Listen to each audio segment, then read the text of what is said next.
இன்றைக்கு மிக ஒரு ஆழமான அழகான ஒரு செய்தியை நாம் கவனிக்க போகிறோம். நமது வாழ்க்கை எவ்வளவு அழகானது என்ற ஒரு பொருள் உள்ளடக்கி ஒரு தலைப்பை உங்களுக்கு நேற்று நைட்டு அனுப்பிட்டோம். போஸ்டர் பார்த்துருக்கவங்களுக்கு தெரியும் என்ன போஸ்டர், அது பேர். ஆமாம், அதுக்கு ஒரு பொருள் உள்ள இருக்கு. எனது வாழ்வு எவ்வளவு அழகானது என்பதை நீங்கள் சிந்திக்க போகிறீங்க. நான் திரும்ப கேட்பேன், அந்த சியோனுக்குள்ளே உள்ள பொருள் என்னன்னு கேட்டால் சொல்லணும். சியோனுக்குள்ளே உள்ள பொருள் என்ன? எனது வாழ்வு எவ்வளவு அழகானது. அதை போய் ரசித்தா தான் தெரியும். இன்றைக்கு சியோனை மையப்படுத்தி ஊழியங்கள் பிரபலமாக பண்ணிகிட்டு இருக்காங்க. சில மக்கள் பண்ணிகிட்டு இருக்காங்க, சில தாசர்கள் பண்ணிகிட்டு இருக்காங்க. என் மெயின் என்ன தான், இப்போ நம்ம பாட்டு பாடணுமே, அந்த சகோதரி அருமையான தாயார், அவர்களுக்கும் சியோன் தான் மையம். தெய்வ ஜனமே, சியோன் புரிந்தால் மட்டும்தான் அந்த சியோனுக்காக வாஞ்சிக்கவே முடியும். நண்பர்களே, வைராக்கியம் இருந்தால் தான் வயிறை குறைக்கவே முடியும். வைராக்கியம் இருந்தால் தான் வைரத்தை தேடவும் முடியும். என்ன சத்தமே காணுமே. வைராக்கியம் இருந்தால் தான் வயிறை குறைக்க முடியும். வைராக்கியம் இருந்தால் தான் வைரத்தையும் வாங்க முடியும். எல்லாம் வைரமெல்லாம் வாங்க முடியாது, வைரையும் குறைக்க முடியாது. அதுக்கு என்ன தேவை? வைராக்கியம் அவசியம். இது ஏன் டைலாக் இல்லை, ஐஏஎஸ் ஆஃபீஸர் இறையன்பனுடைய டைலாக்கு. கர்த்தருடைய நாமம் மகிமைப்படட்டும். அதனால் அன்பு தெய்வ ஜனமே, சியோன் டுடே தலைப்பு. ஆன்லைனில் இருக்கக்கூடிய அன்பு மக்களே, சியோன் வாங்க என்னோடு கூட போகலாம். சியோனை பற்றி நாம் படிக்கணும் என்று சொன்னால் குறைஞ்சது வேதத்தின் மகத்துவத்தை நீங்கள் ஒரு 50 முறையாகிலும் குறைஞ்சது படிச்சிருக்கணும். எதை? பைபிளை எத்தனை முறை? ஒரு 50 தடவை ஆகிலும் என்ன பண்ணியிருக்கணும்? தரமாக படிச்சிருக்கணும். நீங்கள் தரவை படிக்கிறாள். வெளிப்படுத்தின விசேஷம் 14:1, எபிரெயர் 12:22. பின்பு நான் பார்த்தபோது, இதோ சீயோன் மலையின் மேல் ஆட்டுக்குட்டியானவரையும் அவரோடு கூட அவருடைய பிதாவின் நாமம் தங்கள் நெற்றிகளில் எழுதப்பட்டிருந்த 144,000 பேரையும் நிற்க கண்டேன். எங்கே நிற்கிறாங்களா? சீயோன் மலையின் மேல். என்ன சத்தமே காணாம? என்ன மலை? என்ன சத்தமே இல்லைங்களாங்க?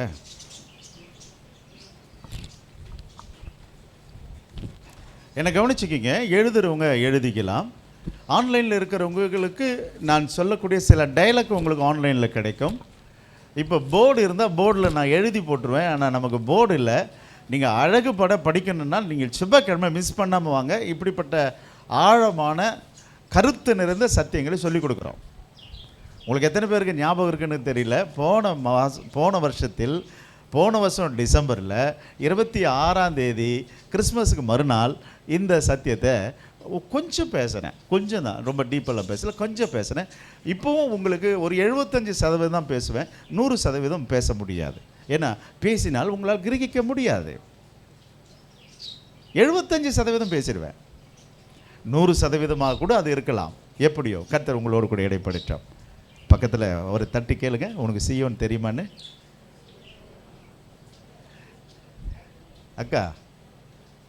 அக்கா கேளு, பக்கத்தில் கேளுன்னு தமிழ் தானே சொல்கிறேன்.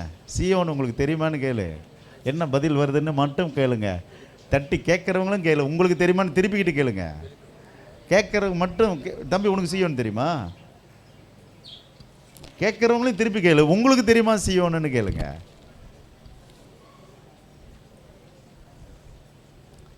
சியோன் தெரியாவிட்டால் உனக்கு பரலோகம் கேள்விக்குறி. சியோன் தெரியாவிட்டால் உங்களுடைய ஆன்மீக வாழ்க்கை கேள்விக்குறி. சியோனை புரிந்து கொள்ள வேண்டும்.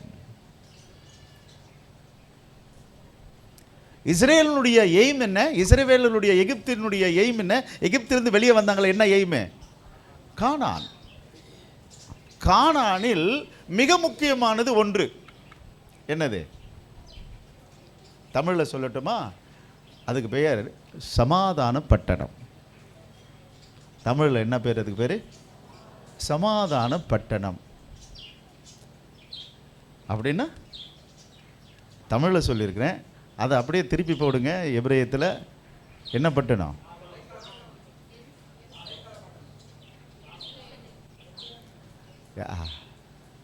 பாருங்களேன், தமிழே புரியல நமக்கு.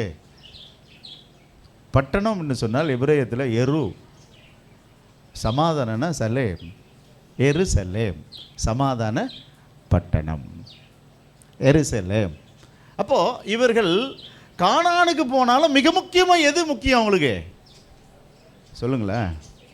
எருசலேம் பற்றிதான ஆழத்தை படிக்கணும்னு சொன்னால் ஒரு ஸ்பெஷல் ப்ரேயர் ஒன்று சொல்லியிருக்கிறோமே இந்த மாதத்தில். என்னைக்கு? 20 ஒரு ஸ்பெஷல் ப்ரேயர் ஒன்று சொல்லியிருக்கிறேன். என்னைக்கு?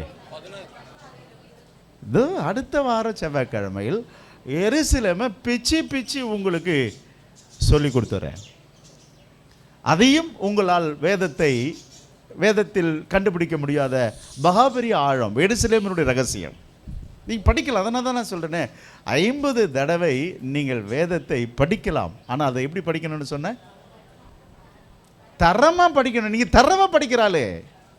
நான் காலையில் நேற்றுக்கு நைட்டு சின்ன பையன் பைபிள் கேட்டார், பைபிள் வாங்கி கொடுங்க டாடினார். ஆனால் ஒரு சிரிப்பு சிரித்தேன். பைபிளா? இப்போ மாற்ற போகிற பைபிள் எத்தனை முறை முடித்தேன்? நான் 2 டைம்ஸ் முடிச்சிட்டேன்னா. ஓஹோ, அதனால தான் இவ்வளோ கந்தலாக போயிடுச்சோ. சரி சரி சரி சரி. அப்போ அவர் எப்படி படிக்கிறாரு? தரமாக படிக்கிறாள். ஆனால் தரமானா கேள்விக்குறிதான். வேதத்தை எப்படி படிங்க? வாழ்க்கை எப்படி படிங்க? பின்னா படிங்க. நான் திரும்ப திரும்ப சொல்கிறேன், வாலிப பிள்ளைங்க புருஷன் வீட்டுக்கு போன பிறகு எப்படி வாழணும்? தங்கத்தை தேடி கண்டுபிடிச்சிட்டு வந்தண்டா அது ஐசியாவில் இருக்குதுன்னு சொல்லட்டும். இந்த சத்தமே காணுமே. தங்கத்தை தேடி கண்டுபிடிக்கணும்னு ஐசியாவுக்கு வாங்கங்க. தங்கமாய் பிள்ளைகளை வளர்த்துருக்கிறோன்று தங்க கிளிகிளின்னு நினச்சி பேசுகிறேன். அது சிலருக்கு தப்பான முறையில் மாட்டிச்சுன்னா நான் பொறுப்பு கிடையாது. என்னுடைய வார்த்தை தங்கம், என்னுடைய ஆலோசனை தங்கம். கர்த்தருடைய நாமம் மகிமைப்படட்டும். நல்லா படித்தாங்க. என்னோடு கூட வேதம் வைத்திருக்கிறவர்கள் எபிரேயர் 12:22. எபிரேயர்,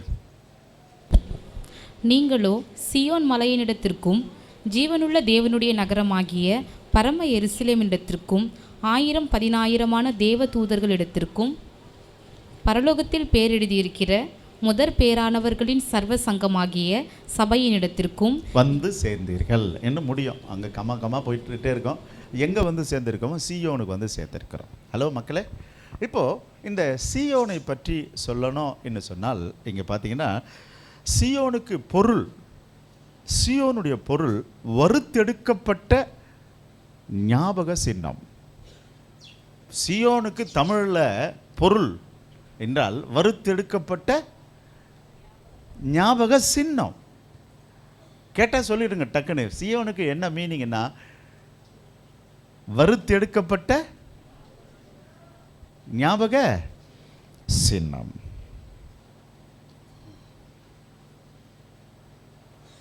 பாருங்களேன், எருசலேம் 5 மலைகளால் சூழப்பட்ட நகரம். எத்தனை மலை? 5 மலை. அந்த 5 மலைகளில் ஒரு மலை சீயோன் மலை. என்ன மலை? சீயோன் மலை. அந்த சீயோன் மலையினுடைய ரகசியத்தான் நான் உங்களுக்கு இப்போ நான் சொல்ல போகிறேன். அந்த சீயோன் மலையினுடைய மகத்துவத்தை தான் நான் உங்களுக்கு கற்றுக் கொடுக்க போகிறேன். ரொம்ப சுவாரஸ்யமாக இருக்கும். நான் எவ்வளவு சுருக்கமாக உங்களுக்கு சொல்லி விளங்க பண்ண முடியுமோ நான் விளங்க பண்ணுறேன். நீங்கள் தயார் தானே? ஆன்லைனில் இருக்கிறவங்க இப்போவே பெரிய அதனால் ரொம்ப சுவாரஸ்யமான விஷயம்.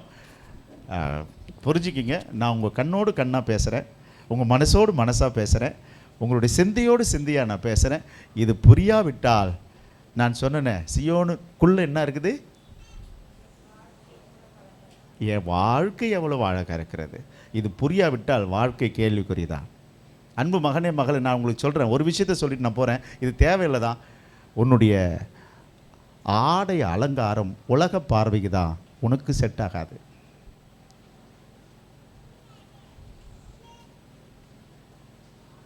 ஏன்னா அது உன்னால் பார்க்கவே நீங்கள் வண்டி வாங்குறீங்களே கலர் கலரா, அது உங்களால் ரசிக்கவே, அது யாருக்கு தான்? மற்றவர்களுக்காக.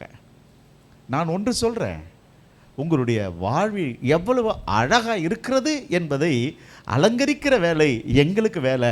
உங்களை அலங்கரித்து கடவுளுக்கு முன்னாடி இந்த உலகத்துக்கு முன்பதாக நிறுத்துகிறோம். நீங்கள் அழகாக புறப்பட்டு போங்கள். இது நான் சொல்கிறதெல்லாம் அது மகா ரகசியம், மகா ஆழம், மகா அழகு. அதுக்கு யாருக்காக வேணும்னா வந்து கேளுங்க. அது என்னது எங்களுக்கு இல்லை எங்களுடைய அழகுன்னு சொல்கிறீங்களே, எப்படின்னு வந்து கேளுங்க, அது பிறகு சொல்கிறேன். ஓகே, வாங்க. இந்த சீயோனை பற்றி ரொம்ப ஷார்ட்டாக உங்களுக்கு சொல்லிட்டு கொஞ்சம் உள்ளே போகலான்னு நான் விரும்புகிறேன். நான் திரும்ப சொல்கிறேன், சுருக்கமாக சொல்கிறேன், புரிஞ்சுக்கிங்க. இது சீயோன் இப்போது நம்ம கானானில் இருக்கக்கூடிய எருசலேமில் 5 மலைகளில் கட்டப்பட்டது தான் சாலமோனுடைய தேவ ஆலயம், சாலமோனுடைய நகரம், ராஜா நகரம் இருக்குல்ல, அதுதான். ஆக இந்த சீயோனை சீயோன் மலைன்னு சொல்லுவாங்க, சீயோன் கோட்டைன்னு சொல்லுவாங்க, அப்புறம் சீயோன் நகரம் என்று சொல்லுவாங்க. இப்படி நிறைய பேர் இருக்குது இந்த சீயோனுக்கு. ப்ளீஸ்,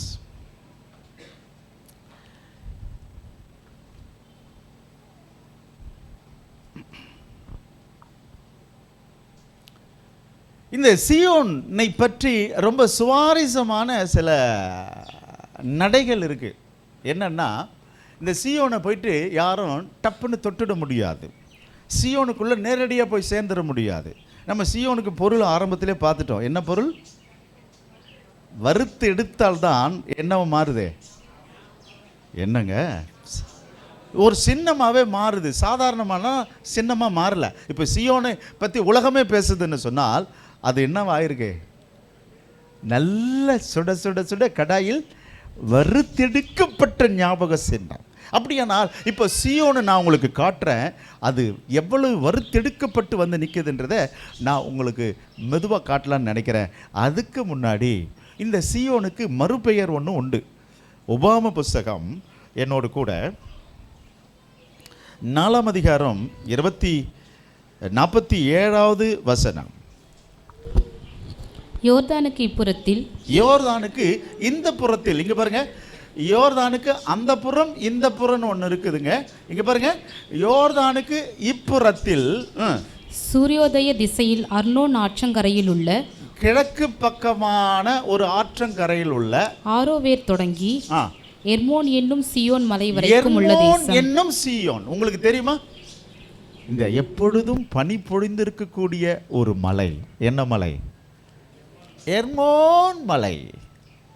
அதிலிருந்து உருகி ஓடி வடுகிறதுக்கு பெயர் தான் யோர்தான். அந்த யோர்தான் இங்கே பாருங்களேன், ஒரு ஏரி போல தங்கும். அதுக்கு பேர் தான் கலிலேயா. அந்த கலிலேயாவை கிராஸ் பண்ணிக்கிட்டு வந்துட்டால் சவக்கடல். எல்லாமே ஒரே ரிவர் தான். எங்கேருந்து தொடங்குது? உங்கள் கடைசியில் ஒரு மேப் இருக்க பாருங்கள், ரொம்ப அழகான மேப்பு பாருங்கள். மேப்பை பாருங்கள், ஆன்லைனில் இருக்கிறவங்க உங்களுடைய பைபிளில் கடைசியில் பாருங்கள், இருக்குதுங்களா? கடைசி மேப்பு பைபிளில் ஒரே ஒரு பேப்பர் கூட மிஸ் ஆகக்கூடாதுங்க. எல்லாத்தையுமே நீங்கள் புரிஞ்சுக்கணும். அந்த மேப்பில் ரொம்ப அழகான ஒரு மேப்பு. பாலஸ்தீனா தேசம் புதிய ஏற்பாட்டின் காலத்தில் இருக்கா? இருக்குதுங்களா? அதில் டாப்பில் என்ன இருக்குது பாருங்கள், எர்மோன் இருக்குங்களா? எர்மோன் மேலே பாருங்கள், எர்மோன் இருக்கா பாருங்கள், வலது பக்கத்தில் இருக்குங்களா? எர்மோன் மலை மேலே இருக்குது பாருங்கள். அதுக்கு அப்புறம் நீங்கள் அப்படி நீங்கள் கீழே வந்துட்டீங்க என்ன சொன்னாலே என்னவா மாறுது? அது யோர்தான். அதுதான், அதுக்கு பேர் தான் யோர்தான் நதி. இந்த பாருங்கள், யோர்தான் நதிக்கு முன்னாடி அதுக்கு மேலே பாருங்கள், ஒரு அழகான ஒரு கல் மாதிரி ஒன்று இருக்கும். கலிலேயா கடல்னு போட்டிருக்கா? கலிலேயா கடல் இருக்கா இல்லையா? ஒரு முட்டை மாதிரி ஒன்று போட்டு கலிலேயா கடல். அதுக்கு கீழே யோர்தான் நதின்னு ஒன்று போட்டிருக்கா? அது கீழே அப்படியே வந்துட்டிங்கன்னா கீழே ஒரு நம்முடைய இந்தியா இது ஸ்ரீலங்கா இல்லை நியூசிலாண்டு மேப் மாதிரி ஒன்று இருக்குது பாருங்கள், சவக்கடல், நியூசிலாண்டு. நான் சொல்கிறத கேட்டுங்களேன். அழகான தேவ பர்வதம் இயேசு சுற்றி நடந்த கலிலேயாவாக மாறுகிறது. என்னவா மாறுது? இங்கே பாருங்க.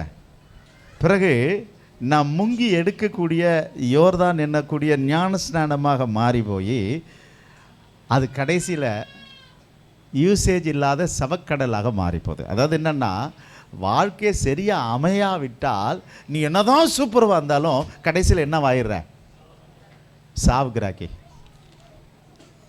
சொல்கிறோம்ல, என்ன சூப்பர் தெரியுமா, அப்படி சுண்டனா அப்படி ரத்தமே வந்துடும், அப்படி ஒரு கலரு. ஆனால் வாழ்க்கை பார்த்தா அது எப்படி ஆரம்பிச்சது? எர்மோன் எப்படிங்க ஆரம்பிக்குது? சியோன். ஆனால் லைஃப் மிஸ் ஆகி போச்சு. எங்கே வந்து விழுந்து போச்சு? நான் சொல்லுவேன், வாழ்க்கை சரியா வாழாவிட்டால் என்ன கிராகிதான். இன்னைக்கு நிறைய பேர் தலையில அடிச்சுக்கிறேன், டைம் சரியில்லை, எனக்கு கல்யாணம் ஆக மாட்டேங்குது, எனக்கு வேலை கிடைக்கல, எனக்கு என்னவோ நடக்குது. நான் சொல்லுவேன், உங்களோட டைமை கீப் அப் பண்ணுங்க, உங்களோட டைம் சரியா இருக்கும். லைஃப் நம்ம தான் மிஸ் பண்ணிக்கிறோம். நான் மிஸ் பண்ணுறேன் என் லைஃபை. நான் திரும்ப திரும்ப சொல்கிறேன், எல்லாம் காலத்துக்கு ஏற்றாற்போல் நடக்கணும்னு சொல்லி இறைவன் விரும்புகிறார். ஏன் தான் இந்த சனியை முடிச்ச மழை பொழிதானே நீ பேசாத, இது எங்களுடைய காலம். டிசம்பர் முழுதும் ஜனவரி 15ஆம் தேதி வரையும் நாங்கள் பொழிவோம். இது யார் அமைச்ச அமைப்பு? உனக்கு ரொம்ப பொழிச்சிச்சுன்னா ஆரணி வேலூரெல்லாம் மழையே இல்லைங்க. நீ சொல்லிட்டு இருக்கிற உனக்கு அதிக மழைன்னு. வேலூர் ஆரணி நம்ம ஊர் பக்கம், இங்கே ஒரு 100 கிலோமீட்டர் தாண்டி போனால் மழை இல்லை. இறைவனுடைய அமைப்புங்க அதெல்லாம். அதுக்கப்புறம் நீங்கள் கேட்டால் கூட என்ன வர போகிறது இல்லை. ஐயோ எரியுதுன்னு போகிறோம். இப்போவே எவ்வளோ ஃபேன் தேவைப்படுது பாருங்க நமக்கு. அவ்வளோ வெப்பமாகி போயிருக்கு பூமி. சரி, ஓகே, சரி, எங்கேருந்து எங்கே போயிட்டோம் பார்த்தியா? சியோனுக்கு ஒரு மறுபெயர் உண்டு. என்ன பேர்? எர்மோன். ஓகே, இன்னொரு பேர் கூட இருக்குது என்னோட கூட. உபாம புஸ்தகம் 3ஆம் அதிகாரம் 9வது வசனம். எமோரியரோ அதுக்கு ஒரு பேர் வச்சிருக்காங்க, சேனீர் என்கிறார்கள். அப்போ மொத்தம் இப்போ எத்தனை பேர் ஆகிப்போச்சு? என்ன உங்களுக்கு புரியுதா இல்லையா? 3 பேர். எர்மோன் ஆச்சு, சிரியோன் ஆச்சு, சேனீர் ஆயிடுச்சு. ஓகே, இதெல்லாம் வந்து உலகத்தில் இப்போ பேர் அப்படி மாறி மாறி வர மாதிரி அப்படி மாறிடும். கர்த்தருக்கு ஸ்தோத்திரம். நண்பர்களே, ஒரு விஷயத்தை நாம் புரிஞ்சுப்போம். இந்த சியோன் இங்கே பாருங்களேன், சங்கீதம் 65:1 என்ன சொல்லுது பாருங்க. நம்பர் 1, சும்மா உங்களுக்கு ஒரு வசனத்தை மட்டும் நான் சொல்லி காட்டிட்டு நான் போறேன். 65:1, தேவனே சியோனில் உமக்காக துதியானது அமைந்து காத்திருக்கிறது என்றால், இங்க பாருங்களேன், இவ்வளவு நேரம் நம்ம துதிச்சோம். என்ன காடு கொடு தம்பின்னு சொன்னேன் நான் துதிக்கிறதுக்கு. ரொம்ப அழகா சொல்றாரு பாருங்க. பரலோகமே உம்மை துதிப்பதா, கர்த்தாவே அங்கே வாழ்கிறே. சபைக்கு அடையாளமாக இருக்கிறது எது? நான் திரும்ப கேட்பேன், ரொம்ப அழகாக சொல்கிறேன். சியோன் எதற்கு அடையாளமாக இருக்குதுன்னு காட்டுறேன். சபைக்கு அடையாளமாக இருக்குது. நம்பர் 2, யோவான் 12:14 வசனம். அல்லாமலும் சியோன் குமாரத்தியே பயப்படாதே. சியோன் குமாரத்தியே ரெண்டாவது எதற்கு அடையாளமா இருக்கிறது? சியோன் இஸ்ரவேலுக்கு அடையாளமா இருக்கிறது. நீங்கள் 21:4 மத்தேயுல கூட அதை படிக்கலாம். நீங்கள் மத்தேயு 21:4 கூட படிச்சுக்கலாம். 3வது சங்கீதம் 87:2.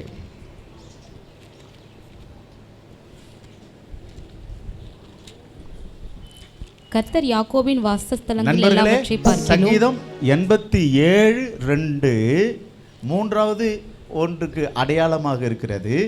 எதுக்கு அடையாளமாக இருக்குது பாருங்க. கர்த்தர் யாக்கோபின் வாசஸ்தலங்கள் எல்லாவற்றை பார்க்கிலும், யாவற்றையும் பார்க்கிலும் சியோனின் வாசல்களில் பிரியமாயிருக்கிறார். Praise the lord. A minor. எது மேல வாசமா இருக்கிறார்? எது மேல பிரியமா இருக்கிறாரா? சொல்லுங்களா. ஒரு நல்ல ஒரு மனைவினா புருஷன் மேலே ஆசையாக இருப்பான். நல்ல ஒரு புருஷனாக இருந்தால் மனைவி மேலே ஆசையாக இருப்பான். நல்ல பெற்றோரில் இருந்தால் அந்த பிள்ளைங்க மேலே ஆசையாக இருப்பாங்க. நல்ல தேசத்து பற்று உள்ளவர்கள் இருந்தால் தம் நாட்டின் மேலே ஆசையாக இருப்பாங்க. நல்ல ஒரு ஊர் மனுஷனாக இருப்பீங்களா, உங்கள் ஊர் அழகாகணும்னு சொல்லி விரும்புவீங்க. தெரு அழகாகணும்னு விரும்புவீங்க. நண்பர்களே, எனக்கெல்லாம் படிக்கிற காலத்தில் எங்கள் பள்ளிக்கூடத்தை மேம்படுத்துன்னு நினச்சேன். என்னவோ கர்த்தர் என்னை போட்டு ஒரு இழுத்துட்டார். நான் கிட்ட உலகத்தில் இருந்தால் எங்கள் பள்ளிக்கூடத்தை எப்படியோ ஒரு வழி ஆக்கியிருப்பேன். அந்த பக்கமே திரும்பக்கூடாதுட்டார். பள்ளிக்கூடம், காலேஜ், திரும்ப வால் முளைச்சிக்கும், கொம்பு முளைச்சிடும். அந்த பக்கமே திரும்பாதுட்டார்.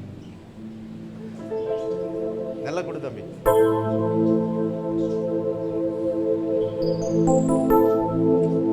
யெகோவாயிரே நீரென் தேவனா, யெகோவாயிரே நீரென் தேவனா, இனி என் உள்ளில் கலக்கமில்லை. சரி, மூன்றாவது ஒரு காரியம் இருக்கு. சீயோன் மேல தேவன் எப்படி இருக்கிறாரா?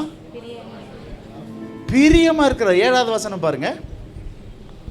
எங்கள் ஊற்றுகள் எல்லாம் உன்னில் இருக்கிறது என்று பாடுவோம். 5வது வசனம்.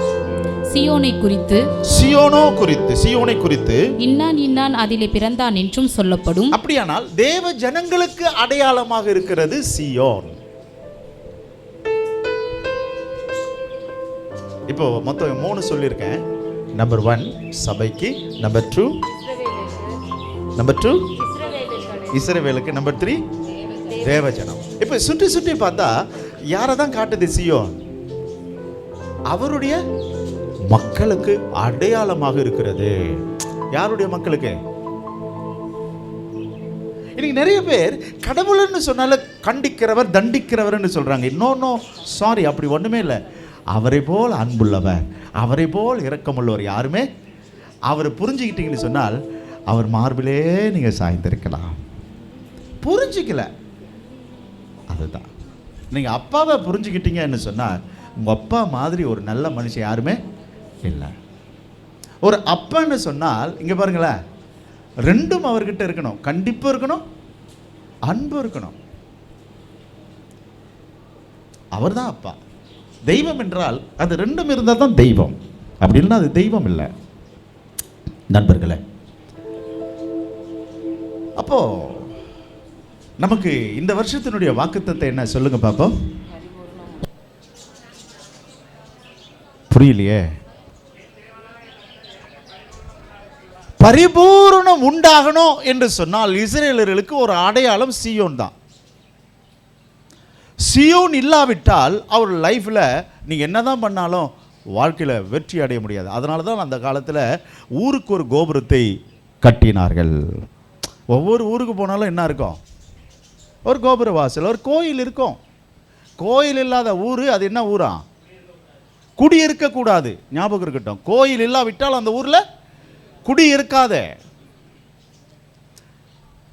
நண்பர்களே, இன்றைக்கு நான் ஒன்று சொல்கிறேன். இந்த அந்நியர்கள் எல்லாம் இஸ்ரேலை பார்த்து பயந்தாங்க. புறவினத்தர்கள், அவர்களை புறஜாதின்னு சொல்லக்கூடாது. என்ன சொன்னோம்? புறவினத்தர்கள், புற இனத்தார்கள். ஏன் தெரியுமா? ஏய், அவங்க சாமி மலை சாமி, நம்ம சாமி பள்ளத்தாக்கு சாமி. அதனால மலை சாமி அவங்களுக்கு ஜெயத்தை கொடுக்குறாரோ இன்னாங்க. அதனால தான் எங்கள் அப்பன் பேர் மலையப்பன், அதனால தான் எங்கள் அண்ணன் பேர் அண்ணாமலை. உங்களுக்கு புரியுதா? அந்த மலையில் இருக்கிற கடவுளை தேடுவதற்காக தான் இன்ன வரைக்கும் தேடிக்கிட்டு இருக்கிறான். ஒரு காலத்தில் மலையிலிருந்து இறங்கி இஸ்ரேல் கிட்ட வந்தார், பள்ளத்தாக்குக்கு. ஆனால் திரும்ப எசேக்கியேலை படிச்சிங்கன்னா சாலமோன் தேவாலயத்தை விட்டு அந்த மகிமை, இறங்கி வந்த மகிமை திரும்ப எங்கே போயிடுச்சான்? மலைக்கு போயிடுச்சு. அதனால தான் நம்ம இந்தியா மக்கள் இமயமலையில் இருப்பாரோ, அண்ணாமலையில் இருப்பாரோ, கேரளா மலைகளில் இருப்பாரோ, குற்றால மலைகளில் இருப்பாரோ, எங்கெல்லாம் மலை இருக்கிறதோ அங்கெல்லாம் தேட ஆரம்பிச்சுட்டாங்க. அதனால நம்ம தமிழ் புலவர் ஔவையார் பாடினாங்க, குன்றிருக்கும் இடமெல்லாம் குமரன் இருப்பான். அப்படி பாடினாங்க பாட்டு. எதெல்லாம்? குன்று இருக்கும் இடமெல்லாம் குமரன் இருப்பான். இந்த விஷயமெல்லாம் எப்படிப்பா உங்களுக்கு தெரியும்? என்ன இங்கிருந்து தான் வந்தது. என்ன, நம்முடைய கடவுள் மலைகளின் தகப்பன். அதனால் அவரை நீங்கள் தாராளமாக கூப்பிடலாம். மலையப்பா உமக்கு தாராளமாக தைரியமாக கூப்பிடு. எங்கள் அப்பா தான் திரும்பி இப்போ பாருங்க. ஏன்னா என் அப்பா தான் மலையில் இருக்கிறவர். என்ன சத்தமே காணுமே. அதனால தான் அவருக்கு பெயர் திருமால். மலையில் இருக்கக்கூடியவர் மலை அப்பன், திருமால். அதனால் அதெல்லாம் மாற்றி மாற்றி பேசினா நீங்கள் என்ன புரிஞ்சுப்பீங்க? என் கடவுள் தான் உலகத்தில் இருக்கிறது. ஒரே கடவுள். போட்டிக்கு வந்தால் நான் என்ன பண்ணுறது? எத்தனை பேர் சொல்லலாம், அவருக்கு நான் சாட்சி, என் தெய்வத்துக்கு நான் சாட்சி. என் அப்பா சீனிவாசன்னா சீனிவாசன் மட்டும்தான் என் அப்பா. எங்கள் அப்பா மாதிரி 1000 பேர் இருக்கிறான்னு அதுக்கு நான் பொறுப்பே கிடையாது. அல்லேலூயா. என் குணத்தை பார், என் குரலை பார், என் சுபாவத்தை பார், எல்லாம் எங்கள் அப்பா மாதிரியே இருக்கும். நீங்கள் எத்தனை பேர் சொல்கிறீங்க? என்ன சத்தமே இல்லையா? அல்லேலூயா. நீங்கள் இயேசுவை வெளிநாட்டு கடவுளை பார்த்தா நான் அதுக்கு பொறுப்பே இல்லை. இயேசு என்ன மாதிரி கருப்புசாமி. பிரைஸலா, தேவனுடைய நாமம் மகிமைப்படட்டும். ஓகே, நான் அடுத்ததுக்கு போகலான்னு நினைக்கிறேன். இப்போ 3 சொல்லிட்டேன். நம்பர் 1, தேவ ஜனங்களுக்கு அடையாளமாக இருக்கிறது. அதனால் நான் இப்போ ஒரு இடத்துக்கு போய் நின்னேன். கோயில் இருந்தால் மட்டும்தான் நகரம் ஆசீர்வாதமாக இருக்குது. அதனால் இப்போது ஒரு காலகட்டத்தில் தாவீது வந்து பார்த்திங்கன்னு சொன்னால் ராஜாவாயிட்டார். சமஸ்த இஸ்ரேலுக்கு ராஜாவாயிட்டார். 2 சாமுவேல் 5ஆம் அதிகாரத்தில் அவர் ராஜாவை, சமஸ்த இஸ்ரேலுக்கு ராஜாவை ஆயிட்ட பிறகு அவருக்கு இப்போ ஒரு நகரம் கட்டணுமே. என்ன நகரம்? பேர் என்னது? என்ன கோட்டை? தாவீதின் கோட்டை கட்டணுமே. அதனால் ஒரு நகரம் தேவை என்றதுக்காக இப்போ ஒரு நகரத்தை செலக்ட் பண்ணுறாங்க. எருசலேம் பிடிக்கணும்னு சொன்னால், இங்கே பாருங்களேன், என்னை கொஞ்சம் நீங்கள் இன்னும் கொஞ்சம் டீப்பாக போகலான்னு நினைக்கிறேன். எத்தனை பேர் மூச்சு பிடிக்க ஆயத்தமாக இருக்கிறீங்க? கடல் ஆழத்தில் இறங்கலாமா? சத்தமே காணுமே. மூச்சு திணறா நான் பொறுப்பு இல்லை. ஓகே, உள்ளே போகலாம் வாங்க. இப்போ இங்கே வரார். 5ஆம் அதிகாரத்துக்கு வந்த உடனே அங்கே உள்ள வரார். இந்த நகரத்தை பிடிச்சாகணும். ஏன்னா இங்கே தான் என்ன கட்டி ஆகணும், இப்போ கோயில் கட்டி ஆகணும். இது ராஜாவின் நகரம். இன்னும் வரும்போது ஸ்டாப், நம்ம சொல்லுவோம் பாரு, ஸ்டாப். அங்கே சொன்னாங்க, நீ உள்ளே போக முடியாது சாமி, ஏன்னா அங்கே குருடர்களும். அவன் எப்படிடா இங்கே வந்தான்? நம்ம தான் இவ்வளோ நேரம் நம்ம பார்த்துட்டு வந்தோமே, அதுக்கு எதுக்கு அடையாளமாக இருக்குது ராமதாஸ்? எதுக்கு அடையாளமாக இருக்குது? சபைக்கு அடையாளமாக இருக்குது, இஸ்ரவேலுக்கு அடையாளமாக இருக்குது. ஆனால் இப்போ தாவீது உள்ளே போகிறாரு. வாசிங்க 3வது வசனமா? படிங்க. தேசத்திலே குடியிருக்கிற எபூசியர் மேல் யுத்தம் பண்ண ராஜாவானவன் தன் மனுஷரோட கூட எருசலேமுக்கு போனான். அவர்கள் இதிலே பிரவேசிக்க தாவீதால் கூடாதது என்று எண்ணி. தம்பி 2 சாமுவேல் 5ஆம் அதிகாரம் 6வது வசனம் படிக்கிறாங்க, ஃபாலோ பண்ணுங்க. தாவீதினால் கூடாது என்று எண்ணி தாவீதை நோக்கி, தாவீதை பார்த்து, நீ இதற்குள் பிரவேசிப்பதில்லை. தம்பி, நீ உலகத்தையே ஜெயிக்கலாம், ஆனால் எங்க ஊரை ஜெயிக்க முடியாது. இப்போ அந்த ஊருக்கு பேர் என்ன? எபூசு. இப்போ அதுக்கு பேர் என்ன? ஹலோ, இங்கே பாருங்களேன், கவனிச்சுக்கிங்க. நான் ஃபைனலாக சொல்லும் போது இது டச் பண்ணிங்க. நம்ம பிறக்கும் பொழுது உங்களுக்கு பேர் கிடையாது. குழந்தை பிறந்துடுச்சா, ரிசோன் பிறந்துச்சான்னு கேட்பீங்க. என்ன பிறந்துடுச்சா? குழந்தை பிறந்துடுச்சா. அதுக்கப்புறம் குழந்தை பிறந்துட்ட உடனே ஸ்கூலுக்கு கொண்டு போகும்பொழுது அவர் என்ன ஆகிறார்? இப்போ ஸ்டூடெண்ட். பேர் மாறுது. என்ன மாறுது? ஸ்டூடெண்ட். இப்போ அடுத்தது அவர் +2க்கு போகிறாரு. இப்போ அவருக்கு பேர் என்னது? ஸ்டூடெண்ட் இல்லை, இளைஞன். அப்புறம் மீசெல்லாம் வருது, அவருக்கு பேர் என்னது? வாலிபன், யூத்து. அதுக்கப்புறம் கல்யாணம் ஆகுது, அவருக்கு பேர் என்னதுங்க? இப்போ மாப்பிள்ளை. அவர் பேர் எதானா கிடந்து போகுது, ஆனால் என்ன வைக்கிறேன்? இப்போ பேர் மாறிக்கிட்டே வருது பாருங்க. பேர் கிடக்கட்டுங்க, ஆனால் நம்ம இப்படி மாறிக்கிட்டே வருது. அதுக்கப்புறம் என்ன சொல்லுவோம் அவரை? இப்போ சொல்கிறார் பாருங்க, ராஜசேகர் குடும்பஸ்தான், பொறுப்பால. அடுத்தது என்ன சொல்லுவோம்? ஒரு காலகட்டத்தில் பெரியவர், அப்புறம் வயசானவர். யோசித்து பார்க்கலாம், பேரே கிடையாது, ஆனால் இவ்வளோ பேர் இருக்குது. அந்த மாதிரி தான் இந்த சீயோன் என்ன ஆகிட்டே இருக்குது, ஒரு பெயர் மாறிக்கிட்டே வருது. நம்ம என்னன்னு பார்த்தோம்? சேனீர், அப்புறம் சீரியோன், அப்புறம் எர்மோன்னெல்லாம் பார்த்துட்டே வரோம். இப்போ என்ன மாறி போச்சு? இப்போ தாவீது காலத்தில் எபூசு, பூசு. என்ன பூசு? எபூசு. ஏய் புசு புசு, புரியுதா? ஓகே, எபூசு. அதுக்குள்ளே இப்போ இன்னும் யார் வந்து உட்காந்துட்டு இருக்குது? இப்போ ஹலோ அண்ணன், தேவசாயல், தேவஜனம், தேவசபை, இஸ்ரேல். ஆனால் அதுக்குள்ளே யார் இருக்கான்? இப்போ எப்படி வந்தான்? எப்படி வந்தான்? எப்படி வந்தான்? கவனிச்சுக்கிங்க. இப்போ நான் ஆழத்துக்கு போகலான்னு சொன்னேன். நீங்கள் ஆழத்துக்கு போகலாமோ? ஆன்லைனில் இருக்கிற என் நண்பு உறவுகளை போலாம் வாங்க. இப்போ என்ன ஆழத்துக்கு போகிறேன்னா, எப்படி இங்கே குருடர்கள் வந்தாங்க, எப்படி இப்படி சப்பானி வந்தாங்கன்னா, இந்த சீயோன், அதாவது இந்த எருசலேம், இந்த நகரத்தை பென்யமீன் கோத்திரத்தாருக்கு நம்ம யோசுவான்னு பிரித்து கொடுத்தாரு. நியாயாதிபதிகள் 1 அதிகாரம் 21வது வசனத்துக்கு போங்க. பென்யமீன் புத்திரர் எருசலேமிலே குடியிருந்த எபூசியரையும் துரத்தி விடவில்லை. அங்கே போயிடுச்சுங்க இப்போ மேட்ரு. அப்போது இந்த எருசலேமை யாருக்கு தான் கொடுத்தாங்க? பென்யமீன் கோத்திரத்துக்கு கொடுத்தாங்க. அந்த எபூசியர்கள் அவங்க என்ன பண்ணலை, துரத்தாதனால அங்கே இருக்கக்கூடிய குப்பை கூலமெல்லாம் அப்படியே இருக்குது. அப்படியே வச்சுக்கிட்டு எங்கேருந்து வந்துட்டாங்க இங்கே பாருங்களேன். நியாயாதிபதிகளை கிராஸ் பண்ணிக்கிட்டாங்க, அதுக்கப்புறம் ஏலி ஐயா கிராஸ் பண்ணியாச்சு, அதுக்கப்புறம் அண்ணாலம்மா கிராஸ் பண்ணிட்டாங்க, சாமுவேல் ஐயாவும் கிராஸ் பண்ணிட்டாரு, இப்போ தாவீது ஐயா பொறுப்பு கொண்டார், சவுல் ராஜா கூட வந்துட்டார். எல்லாம் அந்த குப்பை கூலம் அப்படியே தான் இருக்குது. இப்போ தாவீது அதை ஒரு நகரம் ஆக்கணும்னு ஆசைப்படும் பொழுது, ஸ்டாப், நீ ஊரெல்லாம் ஜெயிக்கலாம், ஆனால் எங்களை என்ன பண்ண முடியாது, ஜெயிக்கவே முடியாது. என்ன சத்தமே காணோம். எனக்கு கம்பெனி கொடுக்குறது வேணுகோபால் மட்டும்தான் சிரிச்சிட்டே இருக்கிறார் என்னை பார்த்து. ஏன்னா அவர் ஒரே ஆள் தான் தெளிவாகிறார். ஏன்னா இவ்வளோ நாள் மெசேஜில் தூங்குவார் அவர், இடி ரொம்ப தெளிவாகிறார் பட்ச. வெரி குட், வாழ்க வளமுடன். அன்பு நண்பர்களே, லேசன் கவனிச்சுக்கிங்க. இவன் எப்படி வந்தான்? இப்போ வாசிக்கலாம் 6வது வசனம். தாவீது, நீ உள்ளே போக முடியாது, ஏனெனில் அங்கே உன்னை குருடர்களும் சப்பானிகளும் தடுப்பார்கள் என்றால், உடனே ஹலோ யார் அது? சிதம்பரராஜன், ஜெயராமன், எங்க இருந்தாலும் ஜான்சன் மேடைக்கு வரவும் வந்து நின்னாங்க. அட்டென்ஷன். என்னாச்சு படிக்கலாம். ஆனாலும் தாவீது சீயோன் கோட்டையை பிடித்தான். சீயோன் கோட்டையை பிடிச்சிட்டான், ஒரு பாட்டை பிடிச்சிட்டான். பிறகு அது தாவீதின் நகரமாயிற்று. அப்புறம் எவன் சாலகத்தின் வழியாக ஏறி என்ன வழியாக? இப்போ ஜெயராமன் ட்ரிங் ட்ரிங் ஆர்டர் ஐயா. என்ன சிதம்பரராஜன் ஆர்டர் ஐயா. Raja order. Hello Bhaskar order. Hello Johnson, Moses order. Okay.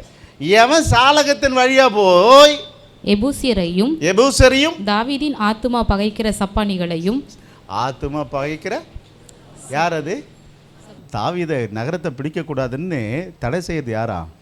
ஆத்துமாவை பகைக்கிற சப்பானிகளையும் குருடரையும் முறியடிக்கிறானோ, எவன் முறியடிக்கிறானோ அவன் தலைவனாயிருப்பான் என்று தாவீது அன்றைய தினம் இங்கதான் ஒரு மா வீரன் வருகிறார்.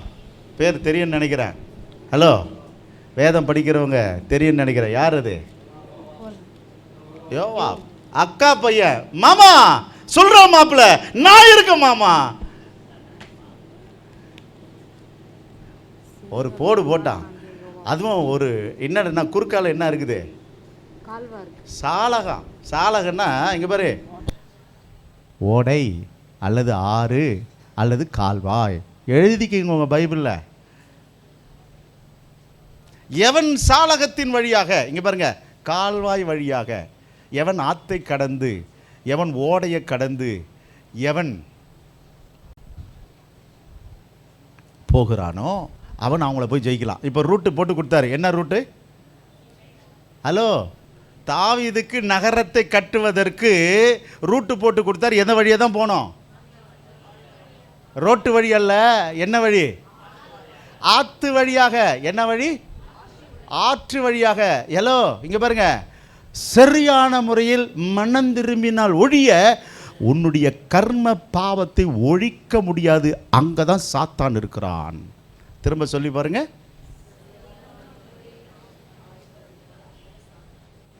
சரியான முறையில் மனம் திரும்பினால் ஒழிய உங்கள் பாவத்தை, இங்க பாருங்க, பாவத்தை ஏசு அழிச்சிடுவார்னு நினைக்காதீங்க. அவர் அழிச்சிட்டார், அவ்வளவுதான். 2000 வருஷத்துக்கு முன்னாடி ரத்தம் சிந்திட்டார். அந்த ரத்தத்தை விசுவாசிப்பதற்கு உன் இருதயத்தையும் ஏவிட்டார். ஏவின அந்த ஆவியானவர் நீ மனம் திரும்பி ஒப்பு கொடுக்கும் பொழுது உனக்கு ஒரு ஆறு வருது. அதுக்கு பேர் தான் ஞான ஸ்நானம். இந்த வழியா நீ உருப்படியா கிராஸ் பண்ணியனா எபூசியரை அழிச்சிடலாம். அப்படின்லாம் எபூசியரும் இருப்பான், கூடவும் என்னவா இருக்கும்? தாவீது நகரம் தான் வந்துடுச்சு, பேரை வச்சாச்சு. என்ன நகரம் ஆயிற்று? எத்தனாவது வசனத்தில்? 7வது வசனத்தில் தாவீது நகரம் வந்துருச்சு. ஆனா 10வது வசனம் தான் ஒரிஜினல். ஹலோ, நீ உண்மையிலேயே நீ எபூசியனை அழிச்சு சப்பானியும் குருடனையும் அழிச்சு இந்த பாவத்தையும் சாபத்தையும் அழித்தால் மட்டும்தான். இந்த பாருங்க, இந்த குருட்டுத்தன்மை என்ன தெரியுமா? என்னதான் போதி பாஸ்டர், நான் தான் என் ரூட்டே மாற்றணும்னாலும் நினைக்காதீங்க. நான் அப்படி தான் போவேன், அப்படி தான் வருவேன். இவன் குருடன்.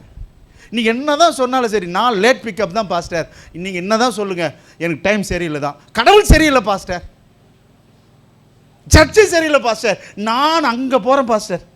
ஆனால் உங்ககிட்ட வந்தால் என் லைஃப்பெல்லாம் ஒன்றும் செட் ஆகிற மாதிரி தெரியல. நண்பா, இந்த குருடைய சப்பானி அழிக்க ரூட் எது தான்? ஞான ஸ்நானம். நீ ஒழுங்கான முறையில் முழுகாத பட்சத்தில், நீ ஒழுங்கான முறையில் மனம் திரும்பாத பட்சத்தில் நிச்சயமாய் உனக்கு ஆசீர்வாதம் இல்லை. வாக்குத்தத்தத்தை கொடுத்துட்டீங்களா பாஸ்டர், அது அப்படியே தான் இருக்கும். 7வது வசனத்தில் தாவீதின் நகரமாயிற்று, ஆனால் தாவீது வர வர விருத்தி அடைந்தான் என்று சொன்னால் எபூசு பிடிக்கப்படணும். எபூசில் இருக்கிற சப்பானிய குருடனும் பிடிக்கப்படணும், அழிக்கப்படணும். அவன் தொலைந்தா மட்டும்தான் என் நகரம் ஆசீர்வதிக்கப்படும். என்ன சத்தமே காணுமே. பேஸ் எது? அதுக்கு கால்வாய் வழியா போ. மனம் திரும்பி ஞானஸ்நானம் எடுத்தவர்கள் அல்ல, உண்மையிலேயே மனம் திரும்பி குருடனையும் சப்பானியும் அழிச்சிருக்கணும். நாங்களும் உங்கள் ரூட்டில் தாங்க வந்தோம், உன்ன மாதிரி தான் வந்தோம் தம்பி. எங்களுக்கு நாங்கள் பரம்பரை, எங்கள் அப்பா பாஸ்டரா, இதோ பாஸ்டர் பசங்க 2 பேர் இருக்காங்க பாருங்க. எங்கள் அப்பான்னா அப்படி புத்திமான் பக்திமானா? எங்கள் அப்பாவுக்கும் எங்கள் அம்மாவுக்கும் சண்டை நடக்கும். எப்போ போனாலும் சொல்லுவாங்க, நைனா ஜெபமே பண்ண மாட்டேன்ட்டார் நைனா. ஆமாம், இவ பார்த்தா நான் ஜெபம் பண்ணலன்னு உடனே அவங்க 2 பேருக்கு முட்டிக்கும். எதில் பிரச்சனை? இப்படிப்பட்ட தகப்பனுக்கு பிறந்த நான் தானே உங்களுக்கு போதகன். எங்க அப்பா எனக்கு ஜெபத்தை சொல்லிக் கொடுக்கல வாய், எங்க அப்பா எனக்கு பரிசுத்தத்தை சொல்லிக் கொடுக்கல, எங்க அம்மா எனக்கு ஒழுக்கத்தை சொல்லிக் கொடுக்கல. தேவனாகிய கர்த்தர் எனக்கு எபூசனை அழிக்கக்கூடிய ஞானத்தையும் கிருபையும் கர்த்தர் எனக்கு தந்தார். நான் குருடனையும் சப்பானியும் அழிக்காவிட்டால் என் நகரம் பாழடைந்து போயிடும். 7வது வசனம் தாவீது நகரம் ஆயிட்டுருவோம், ஆனால் தாவீது விருத்தி அடைய மாட்டான். நான் விருத்தி அடையணுமே, அடையணும்னா எது? எனக்கு சத்தம் இல்லை, சாலகத்தின் வழியாக உறுப்பியாக போயிருக்கணும். அவர் என்ன சொல்கிறது? சாலகத்தின் வழி ஆத்துக்கரை வழி, நான் ரோட்டுக்கரை வழியை போக சுத்துப்பா. நான் சொல்கிறேன் மக்களே, நான் உனக்கு போதகனாக இருப்பேன், ஆனால் நான் சொல்வது அத்தனை உனக்கு ஆசீர்வாதம். நீ அதுக்கு கீழ்ப்படிந்தால் நீ வர வர தாய் தகப்பன் சொல்றதை கேளு தம்பி, நீ ஆசீர்வாதமாக இருப்ப. இல்லை என்ன சொன்னால் அதுக்கு நான் பொறுப்பு இல்லை. நான் உனக்கு ஒரு போதகன், ஆலோசனை கேளு. நான் ஒரு பையனை விரும்புகிறேன், நான் ஒரு பொண்ணை விரும்புகிறேன், அல்லது நான் இதை செய்யலாமா, இந்த வீடு கட்டலாமா, நான் கடன் வாங்கலாம்னு நினைக்கிறேன். இங்கே பாருங்க, கர்த்தருடைய வருகை போகிறதுக்கு இஎம்ஐ கடன் போடுறவங்க தப்பிச்சிக்கலாம். என்ன இஎம்ஐயே? கார் வாங்குறவங்க, பைக் வாங்குறவங்கலாம் தப்பிச்சிடலாம். ஆனால் இந்த கிரெடிட் கார்டு வாங்குறவங்க தப்பிக்க முடியாது. வீட்டு கடன் வாங்குறவங்க தப்பிச்சிக்கலாம், வீட்டுக்கு லோன் வாங்குறவங்க தப்பிக்கலாம். என்ன விசில் அடிக்க மாட்டேன்றீங்க? ஞானி யோசிக்கிறார், எது புது கதையா இருக்கு. ஏன்னா கர்த்தருடைய வருகையின் பொழுது நான் தப்பிக்கிறதுக்கு ஒரு வழி இருக்கு. என் கார் அவங்ககிட்ட தான் இருக்கு, ஏன்னா அவன் தான் எனக்கு லோன் போட்டிருக்கான், அதனால பொருள் அவனுடைய ஆகிடும், நான் போயிடுவேன். ஆனால் கிரெடிட் கார்டில் வாங்குறேன்னு நான் என்ன உத்தரவாதம் வச்சிருக்கிறேன்? 5 பைசா கொடுக்காம இஎம்ஐ வாங்குறேன்னு நான் எப்படி? நீ போக மாட்டேன், சியோன் பேருக்கு தான். உங்களுக்கு புரியுதுங்களா? வீட்டு லோன் வாங்கலாம், ஏன்னா வீடு இருக்குது, வீடு எடுத்துப்பான். நீ போயிட்டேனா, நம்ம செத்துட்டோன்னு சொன்னால் சப்போஸ் எதை எடுத்துப்பான்? உனக்கு பழியே கிடையாது, அத்தனையும் அவன் எடுத்துப்பான். வண்டி எடுத்துப்பான், வண்டி அவன் பேரில் தான் இருக்கு.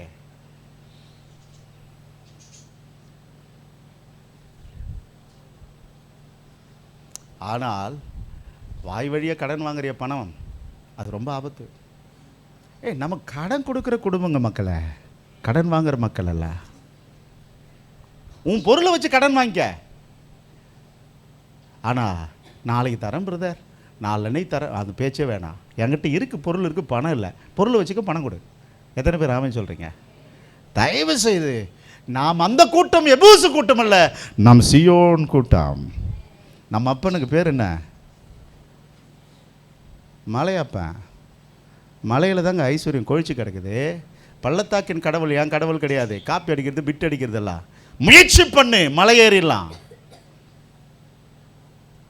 கிறிஸ்தவன் கடன் வாங்காத. கடன் கொடுத்து கொடுத்து பார், உன் கை பழுத்துரும், நீங்கள் ஆசீர்வாதமாக இருப்பீங்க. சரி, கதை இப்படி இருக்குது.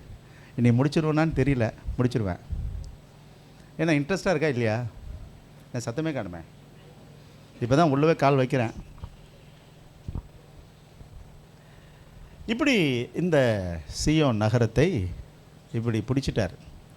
யார் அழிச்சு? தாவீது அழிக்கலை. யார் தான் அழிச்சது? இராணுவ தளபதி. இங்கே பாருங்க, இயேசு கிறிஸ்து, இங்கே பாருங்க அம்மா, சகோதரிம்மா, இங்கே பாருமா, இயேசு கிறிஸ்து சிலுவையில் ரத்தம் சிந்திட்டார். ஆனால் அந்த ரத்தம் சிந்தின அந்த ரத்தத்தை கையில் எடுத்துக்கொண்டு, வாழ்க்கையில் எடுத்துக்கொண்டு, குருடர்களையும் சப்பானியும் அழிக்க வேண்டிய வேலை உன் கையிலும் என் கையிலும் கொடுத்துருக்கிறார் என்று நான் நம்புகிறேன். 7வது வசனத்தில் நகரமாயிற்று, ஆனால் அழிக்க ஆள் இல்லைடா.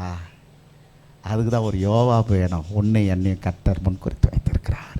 அப்பா சிலுவையில் ரத்தம் சிந்திட்டாரு, அந்த ரத்தத்துக்கு சாட்சியாய் உன்னை என்னை எழுப்பியிருக்கிறாரு. அது நம்மக்கிட்ட வேலை செய்கிற வரையும் குருடனும் சப்பானியும் நம்மக்கிட்ட இருக்க தான் செய்வான். தடவி பாருங்க. இன்றைக்கி காலையில் அப்படியே போனேன், கொஞ்சம் டைம் இருந்தது, ஒரு 10 நிமிஷம் டைம் இருந்தது. பீரோ பார்த்தா பீரோலாம் அவ்வளோ ஒட்டடை. ஆஹா, நம்ம வீட்லையா? பெட்ரூமில், அதுவும் மாஸ்டர் பெட்ரூமில் உடனடியாக பீரோவை தடவினேன். ஆக ஒன் சைடு க்ளீன் பண்ணிட்டேன், இன்னொரு சைடு க்ளீன் பண்ணுறது ஒரு டைம் ஆகிடுச்சு.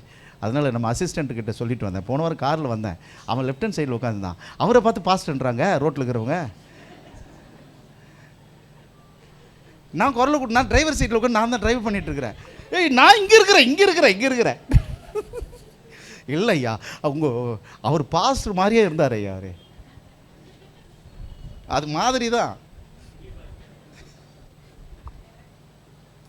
+2 முடிச்சுட்டு என்ன பண்ணலான்னு கற்பனையிலே இருக்கிறார் அவர். ஒரு சீட்டு போட்டுற மாட்டாரா? என்ன சீட்டு? வந்துரு. காத்திருக்கிறேன். பிரைஸ் எல்லாம் நண்பர்களே, உங்களுக்கு புரியுதுன்னு நினைக்கிறேன் அந்த எபூசு பட்டணத்தினுடைய ரகசியம். தாவீது நகரமாயிட்டு 7வது வசனத்தில். ஆனால் வசமாவதுக்கு ஒரு யோவாபு தேவைப்பட்டார். நீங்கள் தான் அந்த வீரர்கள் நம்புகிறேன். நீங்களாம் வீரர்கள் தானே? யார் அழிக்க? அவன் பெரிய வீரன்ல, அவன் யார்? அவன் அவ்வளோதான். ஏன்னா அவனுக்கு தெரியாது. ஆனால் 33 கோடின்னு சொல்கிறான்.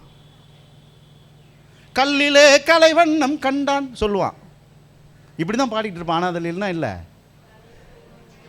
கல்லை கண்ட நாயகனை காணலான்னு, நாயகன் நம்மக்கிட்ட இருக்கிறாரு, இப்படியெல்லாம் பேசுவான். அவன் யார்? ஆனா இந்து குருடுங்க. ஏன்னா அவனுக்கு தெரியும், மரத்தில் இல்லை, கல்லிலும் இல்லை, கோபுரத்தில் இல்லைன்னு தெரியும். இஸ்லாமியனுக்கு தெரியும், முரடன் கத்தி தூக்குறவன். ஆனால் கிறிஸ்தவனுக்கு தெரியும், நம்ம பண்ணுற மாதா சிலையில் ஆள் இல்லைப்பா, அந்தோனியார்கிட்ட இல்லை, திருடன், குருட, திருடன், முரடன். நான் 3 பேர் தான் பேசுகிறேன். நீங்கள் என்ன உசுன்றீங்க?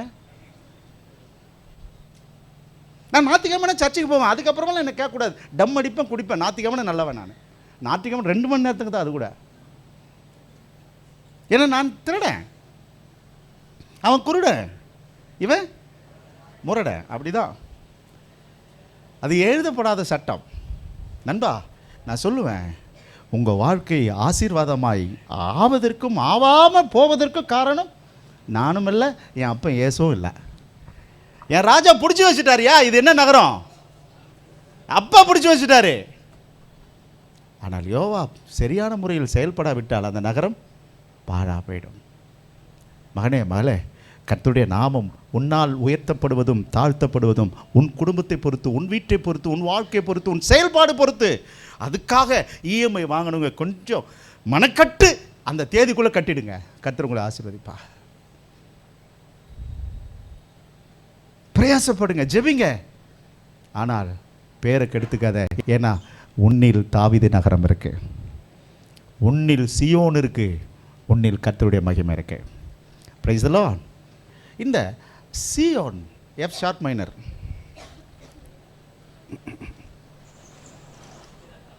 இப்போ இந்த சியோன் நம்ம பார்த்தோம். இந்த சியோனை நம்ம பார்த்தோம். என்ன பார்த்தோம் என்ன சொன்னால், என்ன மறுபெயர் சொல்லுங்களா? உங்கள் டைரியை பாருங்களேன், பைபிளை பாருங்கள், 3:9 பாருங்கள், உபாமம். அப்படி இல்லை 4:47 பாருங்கள், சேனீர், சிரியோன், எர்மோன் இப்படி இருந்தது. இங்கே பாருங்களேன், இறைவன் அந்த நகரத்தை கண்டார். இங்கே தான் நான் குடியிருக்க போகிறேன். எதை கண்டார்? எதை கண்டார்? எர்மோனை கண்டார், சிரியோனை கண்டார். இப்படி கண்டவரை இப்போ அங்கே யார் குடியிருக்கிறாங்க? குருடர்களையும் சப்பானிகளும் கண்டவர். இங்கே பாருங்களேன், ஆபிரகாமை அழைத்தார். ஆபிரகாமை அழைத்தார். அழைச்சிட்டு 100வது வயசில் கொஞ்சி விளையாட ரொம்ப கெஞ்சலோடு ஒரு குழந்தை கொடுத்தார். என்ன பேர் அதுக்கு? சிரிப்பு. என்ன பூ? அதுக்கு தான் நகைப்பு. அதுக்கு பேர் தான் ரட்சிப்பு. அதுக்கு பேர் தான் ஆனந்த களிப்பு இன்னும் சொல்லி அந்த சிரிப்பை கொடுத்தார். நகைப்பு ஈசாக்கு. இதெல்லாமே வேற்று மொழி. நம்ம மொழியில் பேசுகிறேன் நகைப்பு. ஈசாக்குக்கு நம்ம மொழியில் என்னது? நகைப்பு, சிரிப்பு, ரட்சிப்பு, மகிழ்ச்சி. எத்தனை பேர் ரட்சிப்பு வந்ததுனால நான் சந்தோஷமாக இருக்கிறேன்? சபைக்கு வந்ததுனால நான் ரொம்ப நிறைவாக இருக்கிறேன். சத்தமே காணுமே. தெரியாமல் ஞானசானம் எடுத்துட்டும் போல இருக்கு பாஸ்டர். நண்பா, அப்படி யோசிப்பையானால் மாற்றிக்கிங்க. அப்படி அழைச்சி அந்த பையனுக்கு இப்போ 30 வயசு. நல்ல குமாரன், நல்ல வளர்ந்து வாட்டமாக இருக்கான். Abraham, Abraham. வடாந்தத்தில் ஒரு சவுண்டு கேட்குது. அந்த 18:1 ரொம்ப அழகாக இருக்கும். என்ன சமபூமியா? ஆபிரகாம் இருந்த பூமி மம்ரேயின் சமபூமியில் அந்த வனாந்தத்தில். ஆபிரகாம், ஓ ஆபிரகாம் சொல்றா. சொல்லும் அடியன் கேட்குறேன். என்னய்யா? அவர் ரொம்ப சிரிச்சுக்கிட்டே, உன் பையனை எனக்கு பலி கொடுக்கணும். உன் பையனை எனக்கு பலி கொடுக்கணும். நான் ஒரு மலையை குறித்து வச்சுக்கிறேன். 5 மலையில் ஒரு மலையில் வந்துரு. என்ன 22:2 சொல்றாரு. வாசிங்க முதல் வசனம், 2வது வசனம். இந்த காரியங்கள் நடந்த பின்பு தேவன் ஆபிரகாமை சோதித்தார். ரொம்ப இங்க பாருங்களேன், கடவுளுடைய சோதிப்பு நகைப்பு, சிரிப்பு. ஞாபகம் வச்சுக்கோங்க, அதுல எந்த கண்டிப்பெல்லாம் கிடையாதுங்க. மகிழ்ச்சி. கடவுள் உன்னை சோதித்தால் ரெட்டிப்பான ஆசீர்வாதம் தான் வருமே ஒழிய அதில் கஷ்டமே. அதுக்கு தான் யோபு இருக்கிறார், அதுக்கு தான் மோசே இருக்கிறார், அதுக்கு தான் இஸ்ரேலினுடைய வாழ்க்கை இருக்குது. தம்பி, வாழ்க்கையில் கஷ்டப்படுறியா? வாழ்க்கையில் நஷ்டமா? வாழ்க்கையில் துன்பமா? துயரமா? Kalaivani, don't worry. நீ சீமாட்டி மாதிரி இருப்ப. வெயிட் பண்ணு, கொஞ்ச நாள் காத்துரு, சரியாயிடும். ஏதோ நமக்கு ஒன்று வரத்துக்காக என்ன பண்ணிட்டு இருக்காரு? வறுத்து என்ன ஒரு அடையாள சின்னமாக ஆக்கிறதுக்காக என்னென்ன பண்ணுறாரு? கொஞ்சம் பொறுமையாக இருங்க. அதுக்கு தான் வறுப்பு, வேற ஒன்றும் இல்லை. எங்கள் இடம் இருக்கு, உள்ள வாங்க, உள்ள வாங்க.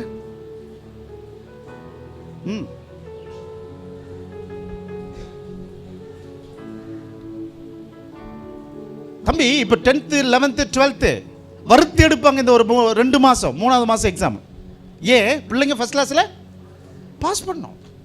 நைட் டெண்டே படி, டியூஷன் போ, எழுதிப்பார் எழுதிப்பார் எழுதிப்பார் எழுதிப்பார். வறுத்து எடுக்கிற அனுபவம் எத்தனை பேருக்கோ அத்தனை பேரை நீங்கள் சக்ஸஸ் பண்ணுவீங்கடா. தம்பி, வறுத்து எடுக்கிற அனுபவம் இருக்கா? அப்பா அம்மா வறுத்து எடுக்கிறாங்களா? தம்பி, கிஷோரை கேட்க வேணாம். எந்த தாய் தப்பம் வறுத்து எடுக்கிறார்களோ அந்த பிள்ளைகள் நிச்சயமா நல்ல ஸ்வீட்டா வருவாங்க லைஃப்ல. உண்மையான இறைவன் என்று சொன்னால் அது கொஞ்சம் அனுமதிப்பார். அவர் கொடுக்க மாட்டார். என்ன பண்ணுவாரு? போனார். இப்போ 2வது வசனம். அப்பொழுது அவர், உன் புத்திரனும் உன் ஏகசுதனும் உன் நேசகுமாரனுமாகிய, உன் புத்திரன் உன் ஏகசுதனும் ஏகசுதன் உன் நேசகுமாரனும். இங்க பாருங்க, இந்த நேசகுமாரன் இயேசு வந்துட்டார் பாருங்க. அங்க நேசகுமாரன் ஈசாக்கை நீ இப்பொழுது அழைத்து கொண்டு மோரியா தேசத்துக்கு போய். எந்த தேசத்துக்கு போ? அந்த தேசத்துக்கு பேர் என்ன? மோரியா. நம்ம எங்கே படித்தோம்ல? எத்தனாவது வசனத்தில் படித்தோம்? மறுபெயர். எமோரியர்கள் என்னன்னு பேர் வச்சாங்க? சீரியர் என்னன்னு வச்சாங்க?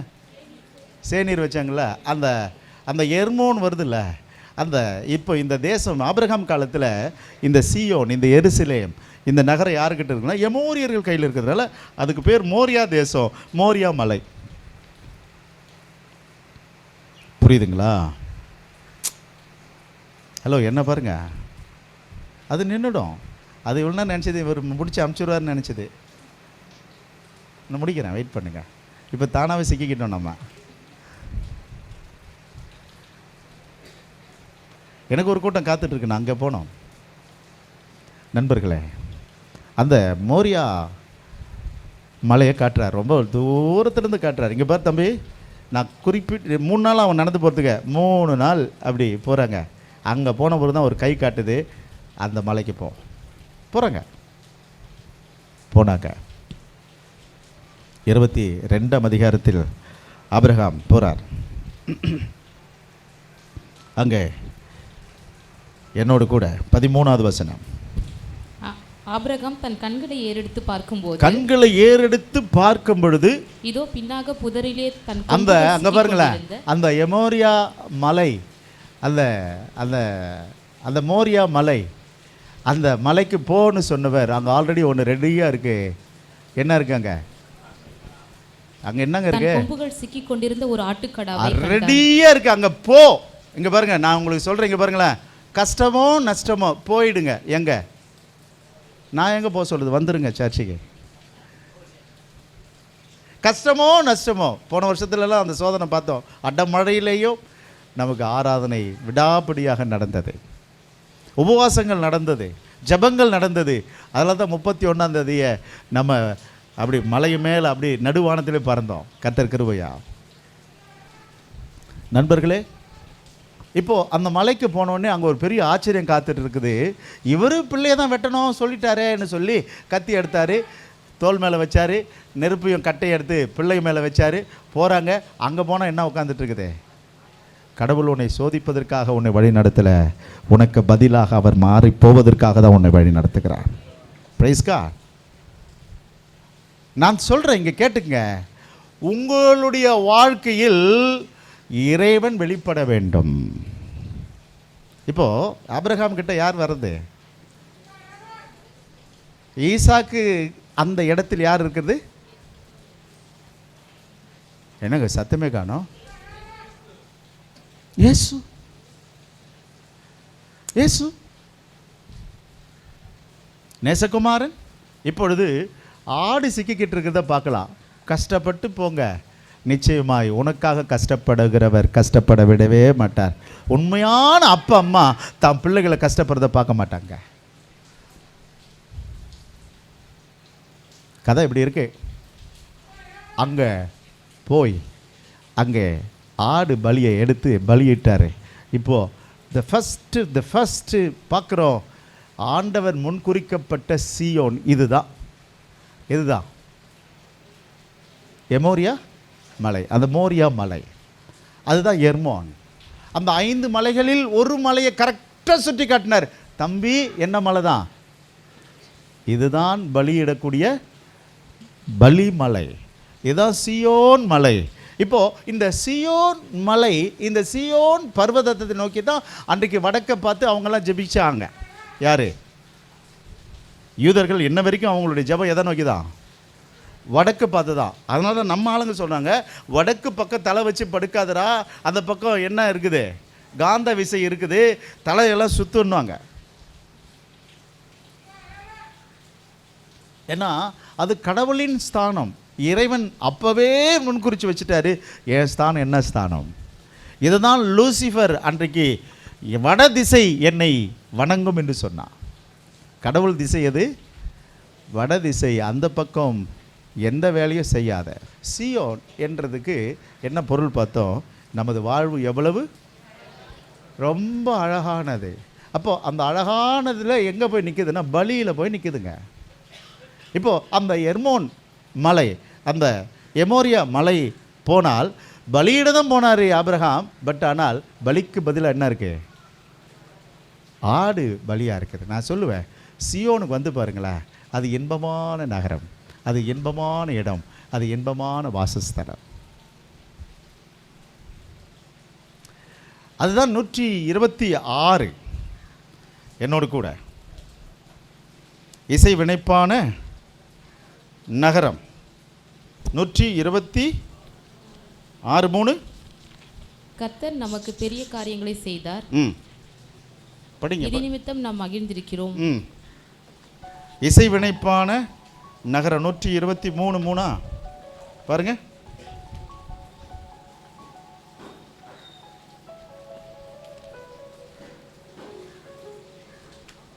நூற்றி 22:3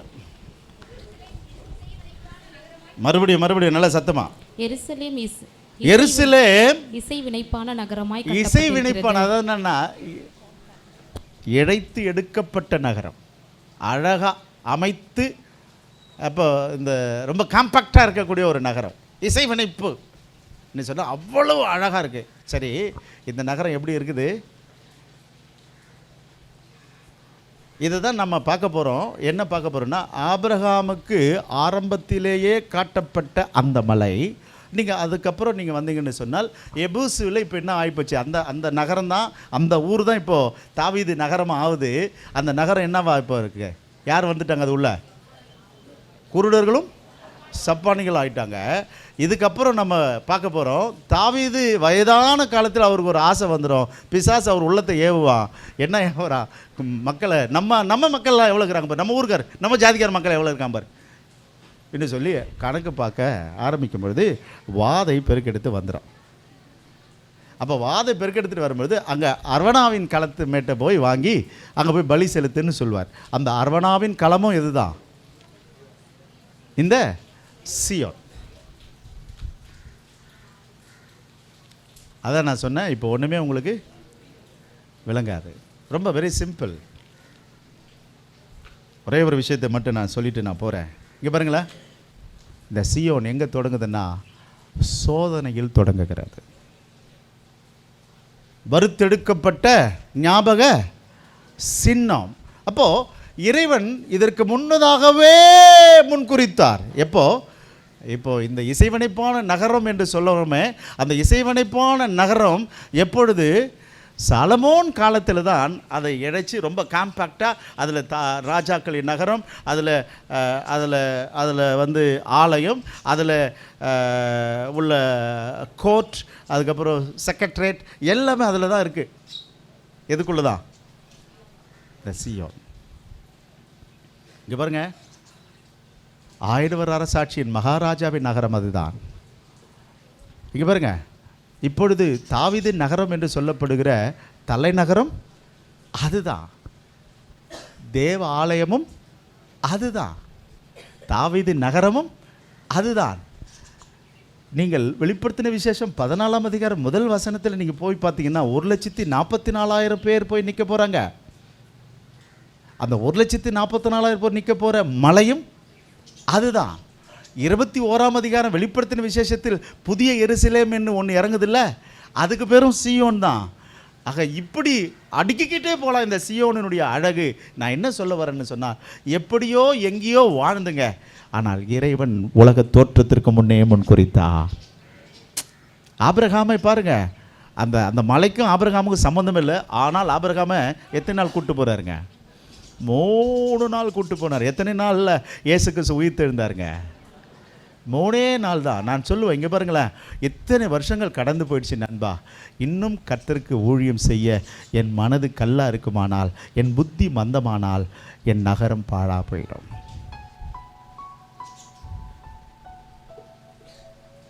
புரியுதா? ஏதாவது ஒன்று நான் கர்த்தருக்கு செய்தே ஆகணும். எத்தனையோ தரம் கர்த்தர் உன்னை எழுப்பி எழுப்பி எழுப்பி உன்னை ஊழியத்துக்கு ஒப்புக்கொடுன்னு சொன்னார். ஒப்பும் கொடுத்தோம், ஆனால் நம்மால் செயலாற்ற முடியலை. ஆனால் இன்றைக்கும் ஒரு வாய்ப்பு. கர்த்தருடைய ஆவியானவர் ஏவுகிறார், மகனே, தாய் உருவாவதற்கு முன்னே நான் உன்னை உருவாக்கினேன், உன்னை பேர் சொல்லி அழைத்தேன், நீ என்னுடையவன், என் நாமத்தை சொல்லி வரும்படி நான் உன்னை முன்குறித்தேன், நீ என்னோடு கூட வா என்று கர்த்தர் அழைக்கிறார்.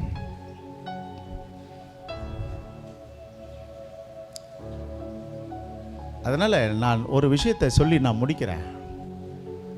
அந்த சீயோன் ஆபிரகாமுக்கு என்ன நகரமாக இருந்தது?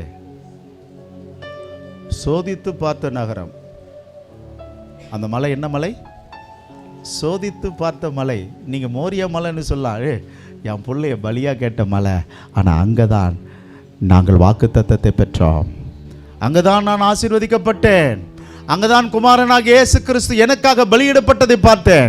என் மகன் ஆசீர்வாதமாக இருப்பதற்கு பதிலாக நேசகுமாரன் நான் அங்கே பார்த்தேன். அங்கே தான் நான் பார்த்தேன். 13வது வசனத்தில் என்ன பார்த்தேன்? படிங்க.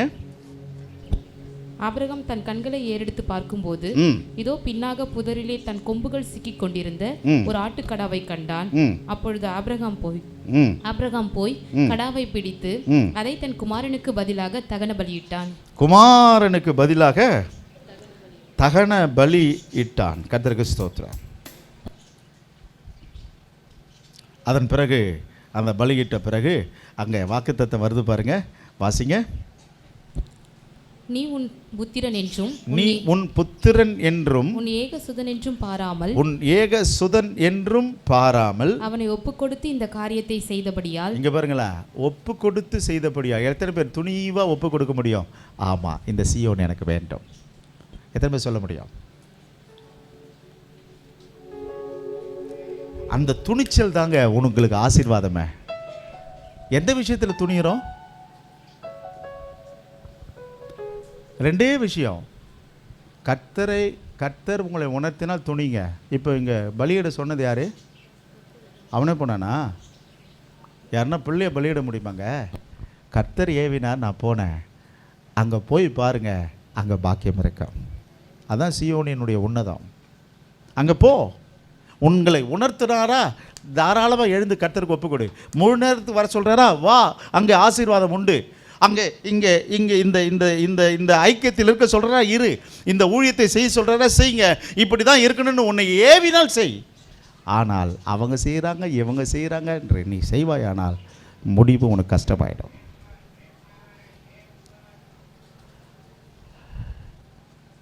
அப்போது கர்த்தருடைய ஊழியத்தையும் கர்த்தருடைய சபையையும் கட்டி எழுப்ப மனுஷ மூளையினாலும் மனுஷ ஞானத்தினாலும் மனுஷ பணத்தினாலும் செய்து முடியாது.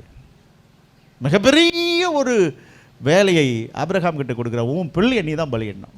இதுக்கு உணர்வு இருக்குது, இதுக்கு ஏவுதல் இருக்குது, இதுக்கு நடத்துதல் இருக்குது. ஓகே, போய் பார்.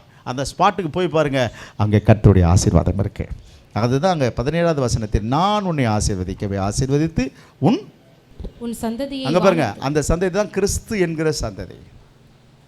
அப்போ நேசகுமாரனையும் பார்த்துட்டாரு, கிறிஸ்துவின் சந்ததியும் பார்த்துட்டாரு. வானத்தின் நட்சத்திரை போலவும் பெருக பண்ணுவேன். உன் சந்ததியார் தங்களுடைய சத்துருக்களின் வாசல்களை சுதந்தரித்துக் கொள்வார்கள். நீ என் சொல்லுக்கு கீழ்ப்படிந்தபடியினால், தம்பி, நீ என் சொல்லுக்கு கீழ்ப்படிந்தபடியினால் உன் சந்ததிக்குள், இங்க பாருங்களா, உன் சந்ததிக்குள்.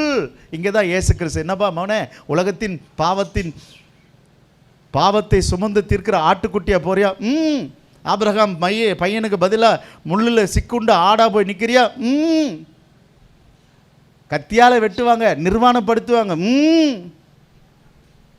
உன்னை மலையிலிருந்து பிடிச்சி தள்ளுவாங்க, உன்னை அவமானப்படுத்துவாங்க, அசிங்கப்படுத்துவாங்க, உன்னை ஓட ஓட விரட்டுவாங்க, உன்னை சொல்லால கொள்ளுவாங்க. எதுக்கும் அசராமல் அவர் கீழ்ப்படிந்தபடியினால்தான் இன்றைக்கு இயேசு நாமம் உன்னத நாமமாக இருக்கு. நான் தான் சொல்கிறேனே, எழுந்துருன்னா எழுந்திருப்பீங்க, ஒப்பு கொடுன்னா கையை தூக்குவோம். ஆனால் செயலாற்றணுமே. கர்த்தருடைய வாக்கு அப்படியே இருந்துட்டா பிரயோஜனம் இல்லையே, அது செயல்படுது. ஆபிரகாமின் காலத்தில் நிழலாக இருந்தது நமக்கு முன்னாடி 2000 வருஷத்துக்கு முன்னாடி நிஜமாக மாறிடுச்சு. அந்த நிஜத்தினுடைய உருப்பொருளாக உன்னை எண்ணி கர்த்தர் மாற்றி வச்சிருக்கிறார். அப்போ கீழ்ப்படிதல் எத்தனை ஆசீர்வாதம் இருக்குது பாருங்க.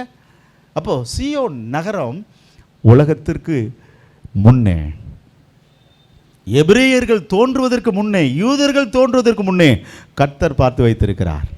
தொடர்ந்து ரகசியம் என்ன பார்ப்போம் வாங்க, சோமட்டோம். அடுத்த வாரம் சந்திக்கலாம். அதனால் மிஸ் பண்ணாமல் அடுத்த வாரம் நேரத்துக்கு வாங்க. நான் கொஞ்சம் இப்போ எல்லாமே போட்டு வச்சுருக்கிறேன். இப்போ உங்களுக்கு எல்லாத்தையும் மசாலாலாம் போட்டு டப்பாவில் வச்சுருக்கிறேன். அடுத்த வாரம் பிரித்து தரேன். எங்கேருந்து ஆரம்பிப்பேன் தெரியுமா?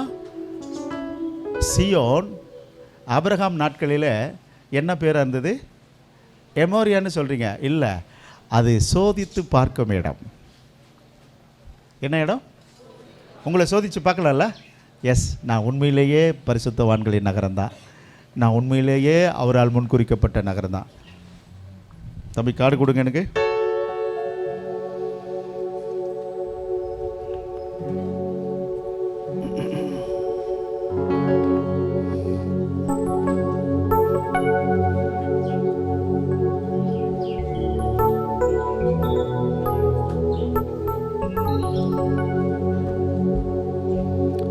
என் தாய் உருவாகும் முன்னே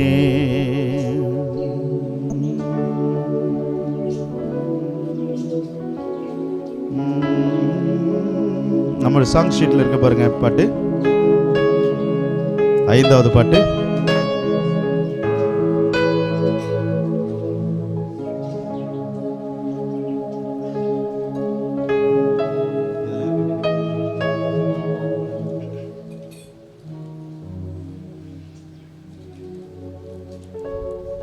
எத்தனை பேர் சாங் ஷீட் இருக்கு?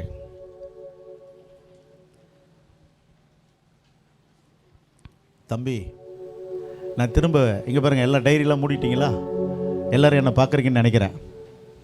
ஆன்லைனில் இருக்கிறவங்க ப்ளீஸ் தயவுசெய்து ஒரு நிமிஷத்துக்குள்ளே இந்த ஆன்லைன் உங்களுக்கு இந்த சர்வீஸ் கட் ஆகிடும்.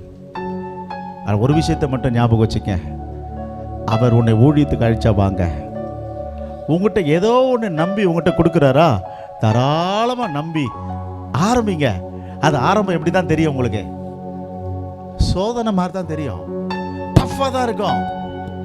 ஹலோ, இன்னைக்கு நான் வந்து நிற்கிறேன்னா டேவிட் பிரதர் கேட்டு பாருங்க, டெலிஃபோன் பில்லு கட்ட முடியாது, சாப்பாட்டுக்கு வழி கிடையாதுங்க. ஆனால் உங்கள் எதிர எப்படி இருக்கிற? ஜம்முன்னு தான் இருக்கிற. ஏன்னா நான் வறுத்து எடுக்கப்பட்ட பிறகு அடையாள சின்னமாக மாறி போவேன். சத்தமே இல்லையா? ஹல்லேலூயா. இன்னைக்கு ஏதோ உங்களுக்கு முன்னாடி ஏதோ அடையாள சின்னமாக இருக்கிற மாதிரி கொஞ்சம் நான் நம்புகிறேன். அப்படி தானே இல்லையா? ஏதோ கொஞ்சம் தங்கச்சிமா, மாவட்ட ரீதியாய் தேசங்கள் ரீதியாய் உன்னை பற்றி பேசப்படட்டும், நாடுகள் ரீதியாக நம்மை பற்றி பேசப்படட்டும். அமெரிக்காவில் இருக்கிற ஊழியக்காரனே இங்கே பேசுகிறோம் இல்லை, இங்கே இருக்கிறவனை நம்ம ஊர் பேசட்டுங்க, நம்ம பேசட்டும். எங்கேயோ இருந்த அந்த மலை சாலமோன் நாட்களில் தேவாலயமாக, ஒரு செக்ரட்டரியேட்டாக, ஒரு தலைநகராக மாறி போனது. யாருடைய காலத்தில்? என்ன மலை தான்? என்ன சத்தமே காணுமே? சோதித்து பார்த்த மலை. ஓகே, கீழ்ப்படுகிற இடம் தான்டா இந்த இடம் தான். மகனே, இங்க பாருங்களா, ஒரே ஒரு விஷயத்த உங்ககிட்ட எனக்கு வருத்தப்படுகிற ஒரே ஒரு விஷயம், ஒரே வார்த்தை சொன்னா கீழ்ப்படிஞ்சிருங்க மக்களை. ஒரு வார்த்தை எங்க பாஸ்டர் சொன்னார், எங்க ஃபெல்லோஷிப் சொல்லிச்சு, எங்க அப்பா சொன்னாங்க, எங்க அம்மா சொன்னாங்க, அந்த ஒரு வார்த்தைக்கு மட்டும் கீழ்ப்படி. ஒன்னு அடிச்சுக்க ஆளே இல்ல, ஒரே வார்த்தை, சிங்கிள் வேர்டு போதும். என்னம்மா கீழ்ப்படுவீங்களா? தங்கச்சிமா, தம்பி கீழ்ப்படிங்கப்பா. அதுக்கு செவி கொடுத்து பாரு. அந்த அந்த இடம் அப்ப எப்படிதான் இருக்கும்? நமக்கு கொஞ்சம் கிரிட்டிக்கலா தான் இருக்கும். ஆனால் மேல ஏறிப்பா, அங்க உனக்கு பதிலாக இன்னொன்று நடக்கும். ஒரு சின்ன வார்த்தை, அந்த கீழ்ப்படிதல், அண்டர்ஸ்டாண்டிங், எஸ் ஆமென் என்று சொல்லி பாருங்க, நீங்க ஆசீர்வாதமா இருப்பார் மகனே மேல. எத்தனை பேர் சொல்ல முடியும்?